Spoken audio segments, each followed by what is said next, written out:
Intermittent Photic Stimulation, or IPS, involves exposing a patient to flashes of light at varying frequencies, typically ranging from 1 to 30 Hz. The light flashes are brief and precisely timed with the aim of eliciting electrical responses in the brain that are captured by the EEG. These responses, often time-locked to the flash frequency, are referred to as photic driving. Photic driving is most prominent in the occipital region, particularly at frequencies close to the alpha rhythm, which generally ranges from 8 to 13 Hz. When the patient's eyes are closed, the alpha rhythm is usually dominant, making the photic driving response more pronounced. According to a study published in the Clinical Neurophysiology Journal, photic driving can provide crucial information about the integrity of the visual and occipital cortices, particularly in the context of assessing neurological disorders. The distance between the light source and the patient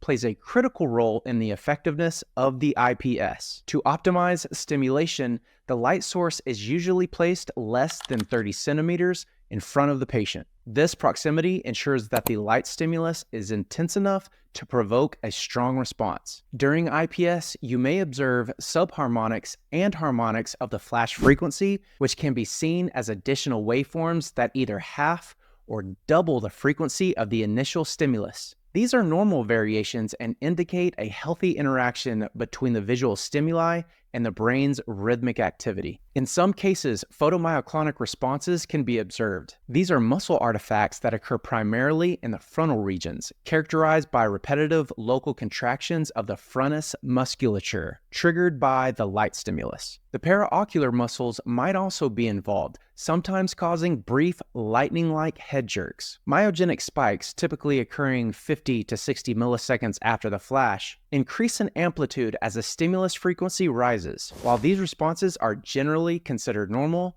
they can be more pronounced in individuals experiencing withdrawal syndromes or states of hyperexcitability. It's also important to differentiate between genuine cortical responses and artifacts, such as the photoelectric response. This artifact consists of a train of brief, spiky potentials that are maximal in the frontopolar electrodes. These spikes are time-locked with the flash frequency, but rather than reflecting true brain activity, they result from interaction of the light stimulus with the electrode leads, creating a false signal. Now let's take a closer look at this phenomenon. This first image shows photic driving at 20 Hz, clearly visible in the P3 to O1, the P4 to O2, the T5 to O1, and the T6 to O2 derivations. And a few seconds after, this patient presents an example of spike driving during intermittent photic stimulation at 2 Hz. This contrast helps illustrate the difference between normal photic driving and abnormal responses that may indicate underlying neurological issues. All right, that's a lot, so let's recap. Here are the important takeaways. Intermittent photic stimulation, or IPS,